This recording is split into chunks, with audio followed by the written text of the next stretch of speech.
आज आप मेरे साथ पढ़ रहे हैं आपकी पाठ्य पुस्तक बसंत भाग 1 का पाठ 3 नादान दोस्त, जिसे कि लिखा है मुंशी प्रेमचंद जी ने।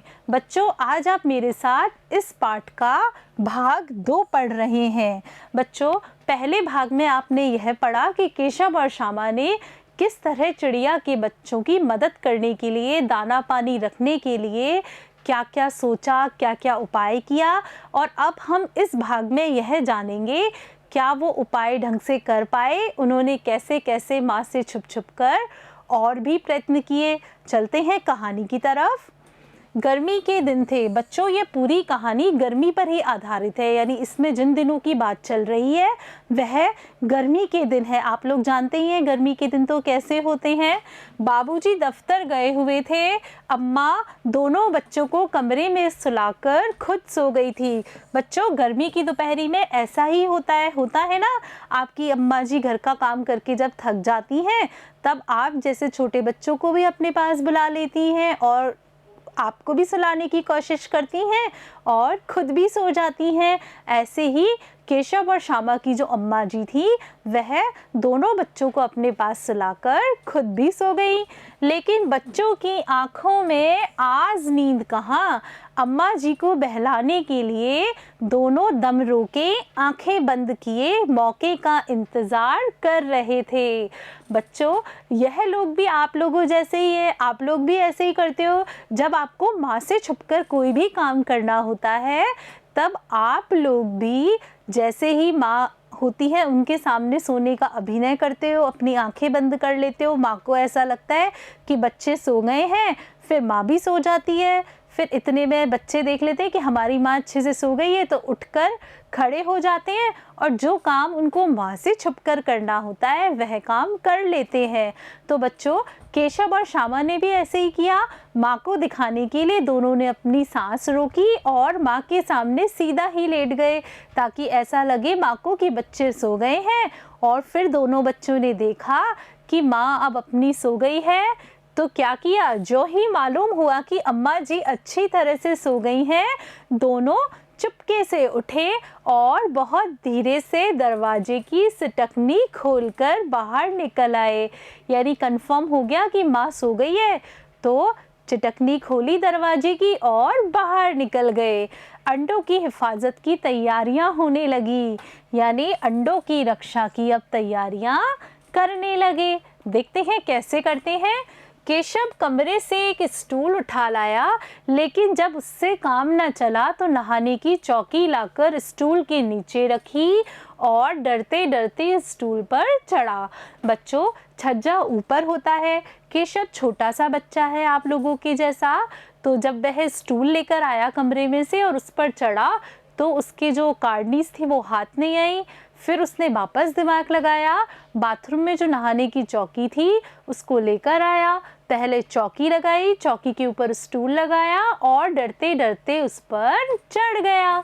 श्यामा दोनों हाथों से स्टूल पकड़े हुए थी और जो वो स्टूल था वो किसने पकड़ रखा था? श्यामा ने।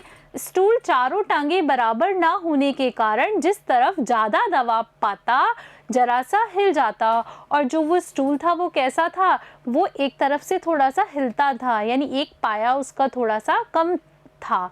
तो जैसे ही उस पर दबाव पड़ता तो स्टूल ऐसे ऐसे हिलने लगता।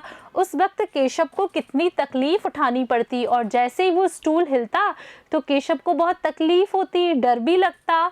यह उसी का दिल जानता था। दोनों हाथों से कार्नीस पकड़ लेता और श्यामा को दबी आवाज से डांटता, अच्छी तरह से पकड़ वरना उतरकर बहुत मारूंगा। जैसे ही वह स्टूल हिलता तो कार्नीस को कस के पकड़ लेता था केशव और श्यामा को डांटता, ढंग से पकड़ नहीं तो नीचे उतर के मारूंगा। मगर बेचारी श्यामा का दिल तो ऊपर कार्नीस पर था। बार बार उसका ध्यान उधर चला जाता और हाथ ढीले पड़ जाते। श्यामा छोटी बच्ची थी, केशव से भी छोटी थी, तो उसका ध्यान तो बार बार कार्नीस पर था, कार्नीस पर लगे हुए घोंसले पर था, चिड़िया के बच्चों पर था कि वो कैसे होंगे। बार बार उसका ध्यान उधर ही जा रहा था। तो जैसे ही उसका ध्यान भटकता तो वो स्टूल ढीली छोड़ती और वो हिलने लग जाता, और उसके हाथ ढीले पड़ने ही थे तब तो। केशव जो ही कार्निस पर हाथ रखा दोनों चिड़िया उड़ गई। यानी केशव ने जैसे ही अपने दोनों हाथों से कार्निस को पकड़ी, दोनों चिड़िया केशव को देखकर उड़ गई। केशव ने देखा कार्निस पर थोड़े से तिनके बिछे हुए हैं, उस पर 3 अंडे पड़े हैं। जैसे घोंसले उसने पेड़ों पर देखे थे वैसा कोई घोंसला नहीं है। बच्चों, केशव ने घोंसले को लेकर बहुत सारी कल्पनाएं की थी कि घोंसला ऐसा होगा, इतना सुंदर होगा, ऐसा घना होगा। और अभी तक तो उस बच्चे ने अपनी किताबों या पेड़ों वाले घोंसले ही देखे थे जो कि बहुत सुंदर होते हैं। तो जैसे ही उसने उस घोंसले को देखा उसको बहुत बुरा सा फील हुआ। क्यों फील हुआ? क्योंकि वहाँ पर जो घोंसला था वह पेड़ों जैसा घोंसला नहीं था। उसने क्या देखा कि कार्निस पर थोड़े से तिनके हैं और उन पर 3 अंडे पड़े हैं। यानी वो कुछ घोंसला ऐसा रहा होगा, 5-7 तिनके हैं, तिनकों के ऊपर 3 अंडे पड़े हुए हैं।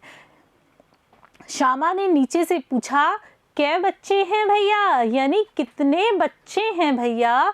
केशव, 3 अंडे हैं, अभी बच्चे नहीं निकले। श्यामा, जरा हमें भी दिखा दो भैया, कितने बड़े हैं? केशव, दिखा दूंगा, पहले जरा चिथड़े ले आ, नीचे बिछा दूं, बेचारे अंडे तिनकों पर पड़े हैं।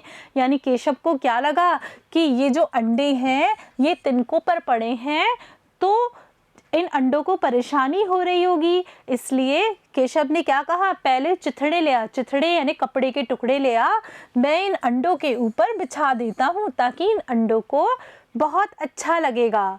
श्यामा दौड़कर अपनी पुरानी धोती फाड़कर एक टुकड़ा ले आई। केशव ने झुककर कपड़ा ले लिया, उसकी कई तह करके उसने एक गद्दी बनाई, उसे तिनकों पर बिछाकर तीनों अंडे धीरे से उस पर रख दिए। केशव ने क्या किया, ये जो 3 अंडे थे जो कि ऐसे ऐसे तिनकों में पड़े हुए थे, उसके ऊपर कपड़े की तह करके एक गद्दी बनाई और उन अंडों के ऊपर बड़ी धीरे से कपड़े की तह करके गद्दी रख दी। श्यामा ने फिर कहा, हमको भी दिखा दो भैया। फिर श्यामा को देखने की बहुत उत्सुकता है, जानने की, तो वो फिर कह रही है, हमको भी दिखा दो भैया। केशव, दिखा दूंगा, पहले जरा वह टोकरी तो दे दो, ऊपर छाया कर दूं। श्यामा ने टोकरी नीचे से थमा दी और बोली, अब तुम उतर जाओ, मैं भी तो देखूं। श्यामा को ऐसा लग रहा था कि ये भैया दिखाई नहीं रहे। केशव ने टोकरी को एक टहनी से टिकाकर कहा, जा दाना और पानी की प्याली ले आ, मैं उतर आऊं तो तुझे दिखा दूंगा। श्यामा प्याली और चावल ले आई। केशव ने टोकरी के नीचे दोनों चीजें रख दी, आहिस्ता से उतर आया। आहिस्ता यानी धीरे से उतर आया। श्यामा ने गिड़गिड़ा कर कहा, अब हमको भी चढ़ा दो भैया। यानी जब सारा काम हो गया तो श्यामा को लगा कि यह भैया मुझे नहीं चढ़ाएंगे, तो अब वो गिड़गिड़ाने लगी। गिड़गिड़ाने यानी रोने जैसा तो उसका मुंह हो गया और उसने क्या कहा, अब हमको भी चढ़ा दो भैया। केशव, तू गिर पड़ेगी। श्यामा, ना गिरूंगी भैया, तुम नीचे से पकड़े रहना। केशव, ना भैया, कहीं तो गिरगिरा पड़ी तो अम्मा जी तो मेरी चटनी ही कर डालेंगी, कहेंगी कि तूने ही चढ़ाया था। क्या करेगी देखकर? अब अंडे बड़े आराम में हैं, जब बच्चे निकलेंगे तब उनको पालेंगे। दोनों चिड़िया बार बार कार्निस पर आती थी और बगैर बैठे ही उड़ जाती। केशव ने सोचा, हम लोगों के डर से नहीं बैठती हैं। यानी दोनों चिड़िया क्या कर रही थी, बार बार में अपने अंडों के पास आ रही थी, कार्निस के पास आ रही थी, लेकिन उन अंडों के पास नहीं बैठ रही थी और बार बार उड़ रही थी। तो केशव को लगा हम लोग यहाँ हैं, इसलिए शायद डर की मारी चिड़िया नहीं आ रही हैं। तो अब क्या किया उसने, स्टूल उठाकर कमरे में रखाया, चौकी जहाँ की थी वहाँ रख दी। यानी क्या हुआ, जो स्टूल थी, आप लोग भी ऐसे ही करते हो, अम्मा जी से छुपके अगर कोई काम करते हो तो उसके बाद में कोई उसके अवशेष भी नहीं छोड़ते। ऐसे ही इन बच्चों ने किया कि अम्मा जी को पता नहीं चलना चाहिए कि हमने उनके सोने के बाद क्या क्या और कैसे कैसे किया। इसके लिए जहाँ से वो स्टूल लाए थे वहीं रखाए, जहाँ से चौकी लाए थे वहीं रखाए। और श्यामा ने आंखों में आंसू भरकर कहा, तुमने मुझे नहीं दिखाया, मैं अम्मा जी से कह दूंगी। फिर श्यामा तो छोटी सी बच्ची, अभी तो गिड़गिड़ा रही थी, अब उसकी आंखों में आंसू भी आ गए, रोने भी लग गई कि तुमने मुझे नहीं दिखाया, मैं अम्मा जी से कह दूंगी। छोटी बहनें भी ऐसे ही करती हैं, अपने भाइयों को धमकाने के लिए हमेशा माँ की धमकी देती हैं ना। ऐसे ही श्यामा ने केशव के साथ किया। केशव, अम्मा जी से कहेगी तो बहुत मारूंगा, कह देता हूँ। बड़ा भाई है, पूरा रौब दिखा रहा है, कह रहा है कि अगर तूने अम्मा जी से कहा तो मैं बहुत बुरा मारूंगा। श्यामा, तो तुमने मुझे दिखाया क्यों नहीं? केशव, और गिर पड़ती तो 4 सर ना हो जाते, यानी तुम्हारे सर नहीं टूट जाते। श्यामा, हो जाते तो हो जाते, देख लेना, मैं कह दूंगी। इतने में कोठरी का दरवाज़ा खुला और माँ ने धूप से आंखों को बचाते हुए कहा, तुम दोनों बाहर कब निकल आए? मैंने कहा था ना कि दोपहर को ना निकलना। किसने किवाड़ खोला? यानी अम्मा जी ने धूप में निकल के देखा कि दोनों बच्चे बाहर हैं, तो अम्मा जी को गुस्सा आया। अम्मा जी ने बोला कि किसने किवाड़ खोला था? मैंने मना किया था ना बाहर निकलने के लिए। किवाड़ केशव ने खोला था। बच्चों ध्यान दो, किवाड़ किसने खोला है? केशव ने, यानी गलती किसकी निकलने वाली है? केशव की। लेकिन श्यामा ने माँ से यह बात नहीं कही। लेकिन श्यामा कितनी अच्छी बहन है, उन्होंने माँ को यह बात नहीं बताई कि किवाड़ केशव ने खोले हैं। उसे डर लगा कि भैया पिट जाएंगे, यानी अब उसको डर लग रहा था कि अगर मैं माँ को बता देती हूँ तो माँ भैया को मारेगी। केशव दिल में काँप रहा था। अब केशव की स्थिति देखो, केशव दिल में काँप रहा था कि कहीं श्यामा न कह दे, अंडे न दिखाए थे। इससे अब उसको श्यामा पर विश्वास न था। और केशव की स्थिति यह थी, किवाड़ उसने ही खोले थे, तो उसको डर लग रहा था कि कहीं जो श्यामा है वह माँ से कुछ ना कह दे। और अब उसको ऐसा भी लग रहा था कि मैंने इसको अंडे नहीं दिखाए तो अब यह मेरी माँ से भी कह सकती थी। यानी अब उसको श्यामा पर बिल्कुल भी विश्वास नहीं था, बहुत डर लग रहा था। श्यामा सिर्फ मोहब्बत के मारे चुप थी, या इस कसूर में हिस्सेदार होने की वजह से इसका फैसला नहीं किया जा सकता। श्यामा लेकिन चुप रही।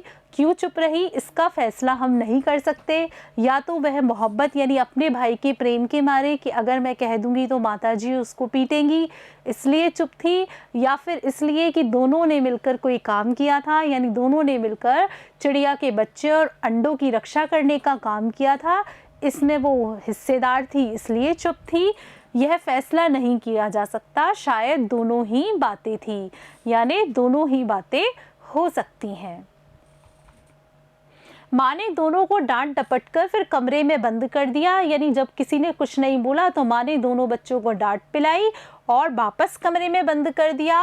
और आप धीरे धीरे उन्हें पंखा झलने लगी।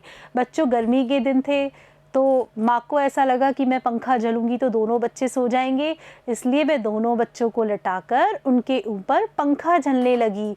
बच्चों आपकी माँ भी ऐसा ही करती होगी। गर्मियों के दिन में आपको सुलाने के लिए हवा के सामने सुलाती होगी।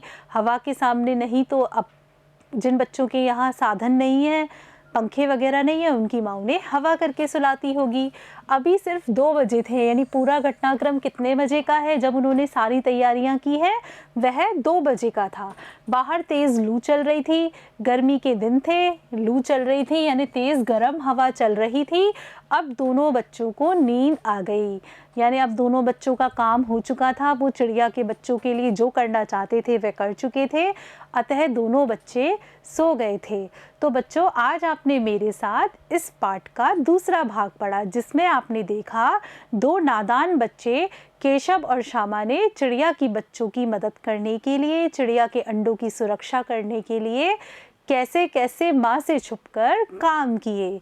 अब आप इसका अगला भाग यानी इसकी क्या परिणाम निकले, यह आप मेरे साथ अगले वीडियो में देखेंगे, अगले भाग में पढ़ेंगे। तब तक के लिए नमस्कार बच्चों।